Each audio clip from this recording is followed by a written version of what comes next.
तो स्वागत है आपके मेरे क्लास में। और आज का हमारा रसायन विज्ञान का टॉपिक क्या है?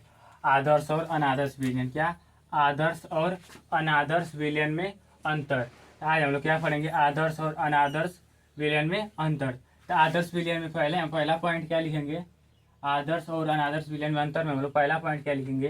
देखिए, आदर्श और अनादर्श विलयन जो होता है मोस्ट इंपॉर्टेंट है, स्टार इस पर लगा लीजिएगा। ये हमारे हर साल परिभाषा में 2 नंबर में जरूर से जरूर किसी ना किसी सेट में आ जाता है। तो क्या लिखेंगे? यह कौन विलयन? आदर्श विलयन में पहले लिखेंगे यह नियम का पालन करता है। किसके नियम का? राउल्ट के नियम का। किसके नियम का? राउल्ट। हम यह नियम और पिछली वीडियो में पढ़ कर आए, आप नहीं पढ़े तो आप जाकर पढ़ लीजिएगा। तो राउल्ट का नियम क्या होता है? P बराबर PA प्लस में PB, PA प्लस में PB। राउल्ट का नियम कौन पालन करता है? आदर्श विलयन। तो यह राउल्ट का नियम पालन करता है। दूसरा अनादर्श विलयन क्या देंगे? यह नियम का पालन नहीं करता है। किसके नियम का पालन नहीं करता है? राउल्ट के नियम का। किसके नियम का पालन नहीं करता है? राउल्ट। राउल्ट का नियम क्या है? P बराबर PA प्लस में PB। ये पालन नहीं करता है, यहाँ पर तीर लगा देंगे, not equal to PA plus PB। देखिए, दूसरा पॉइंट हम लोग क्या लिखेंगे? एंथैल्पी परिवर्तन। क्या? एंथैल्पी परिवर्तन यानी गर्म करने पर। एंथैल्पी परिवर्तन मानी इसको हीट देने पर। इसका क्या होता है? एंथैल्पी परिवर्तन शून्य होता है। एंथैल्पी परिवर्तन क्या होता है? इसका शून्य होता है, यानी हीट देने पर कोई प्रभाव नहीं पड़ता, शून्य होता है। लेकिन एंथैल्पी परिवर्तन अनादर्श विलयन का शून्य नहीं होता है, नॉट इक्वल टू शून्य, यानी शून्य से बड़ा 1 2 3 4 हो सकता है। ठीक। और तीसरा पॉइंट क्या होगा? हम लोग आयतन परिवर्तन। इसमें हम लोग आयतन परिवर्तन देख रहे हैं आदर्श विलयन में। तो आयतन परिवर्तन क्या होता है? यानी हमें आयतन में परिवर्तन इसका शून्य होता है। शून्य मतलब इसका आयतन परिवर्तन नहीं होता है। लेकिन अनादर्श विलयन में आयतन परिवर्तन शून्य नहीं होता है। क्या लिखेंगे यहाँ पर? तीर लगाएंगे, नॉट इक्वल टू शून्य, यानी क्या हो सकता है? 1 2 3 4 5 आगे हो सकता है, परिवर्तन इसमें किया जा सकता है।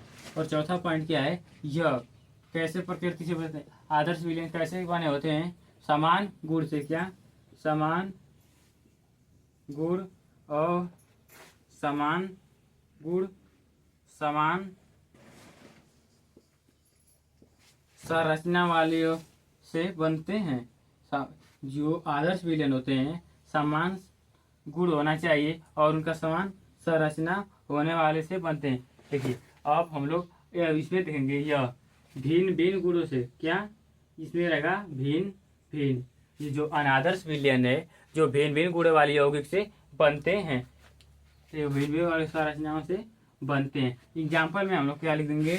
आदर्श विलयन का example hexane plus heptane. Hexane plus heptane. आप इसका फिगर या सूत्र हमें कमेंट बॉक्स में बताइएगा। और अनादर्श विलयन में C2H5OH प्लस H2O। C2H5 क्या बोलते हैं? एल्कोहल। एल्कोहल। और H2O क्या बोलते हैं? जल। हमें आसान वाला बताएं, आप कठिन वाला बताइएगा। Hexane plus heptane. देखिए, हेक्सेन का फार्मूला आप बताइएगा, इसका हम आगे बता दे रहे हैं C6। और हेप्टेन का आप बताइएगा। हेक्सेन का C6 बताएं, इसके आगे का भी आप बताएंगे। और इसमें जो होगा, चलिए हम इसको बता देते हैं। हेक्सेन का C6H14। अब हेप्टेन का आपका H राउल्ट क्या है? आपका होमवर्क है। तो आदर्श विलयन में क्या होता है? आदर्श विलयन जो राउल्ट का नियम पालन करता है वो आदर्श विलयन। राउल्ट का नियम क्या है? P बराबर PA प्लस में PB।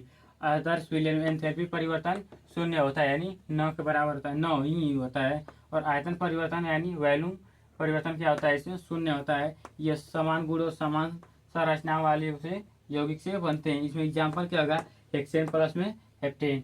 देखिए, C6H14 किसका है? हेक्सेन का। हेप्टेन का आपको बताना है। अनादर्श विलयन देखते हैं। अनादर्श विलयन। अनादर्श विलयन यह विलयन राउल्ट के नियम का पालन नहीं करता है, यानी P बराबर P नॉट B।